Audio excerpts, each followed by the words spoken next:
Good evening, everybody. My name is Stephen White.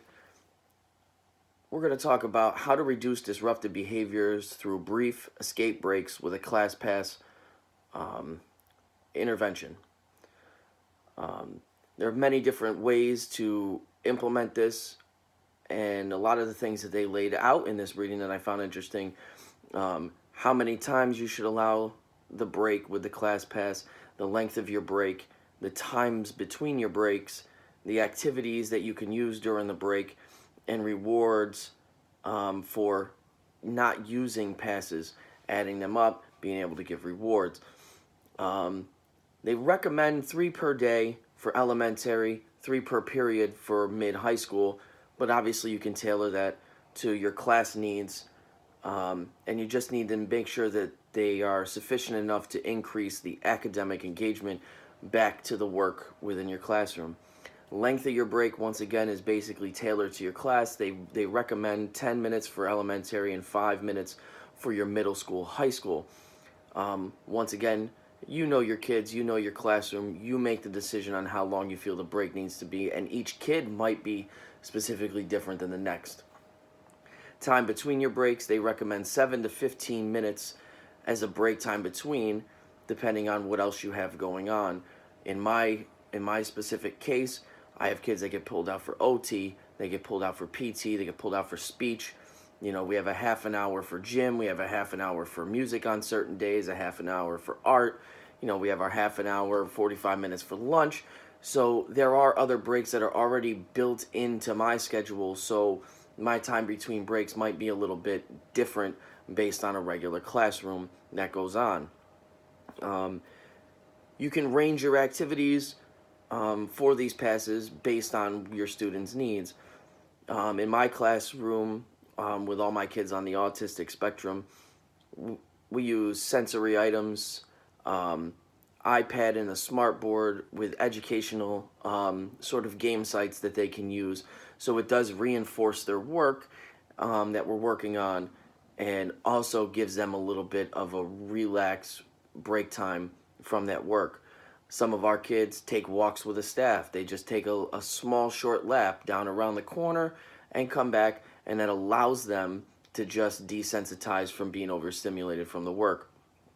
Um, the idea of rewards for unused passes. Currently, I have some students in my classroom that we have a checklist of things that they need to do during the day, and if they do them well and they've got the right ratio, then they earn a reward. You can tailor that to this pass idea. Make sure it's permissible in your room and in the school. It's reinforcing for the student, and it's at little or no cost for your classroom. Um, you've got to make sure that you help the student recognize his signs in order for this to be successful, because if a student's not recognizing his signs, then the student is not going to want to use the pass or use it effectively to help them out. Identify the sequence for requesting the break. So the student can't just walk up and say, I'm taking my break, or in that sort of aspect. They need to follow the right sequence to ask, and make sure that it's proper and that you have given them permission to use the pass at that time. And you also need to inform your students of when there are times that a break is not permitted, so that it's not a free-for-all. It just doesn't become something just to ignore work. It's got to be able to reinforce what they're doing. Um, you initially hand out the allotted amount of passes. The student will request a break. They take the break, and then the student is credited with his unused passes and gets a reward. Is how your day should go, how your period should go. Um, some tips for this that they give is remind your student to use the strategy, because if they're not using it, it's not effective, when it can be really effective with these sort of eliminating the disruptive behaviors that might go on in your classroom.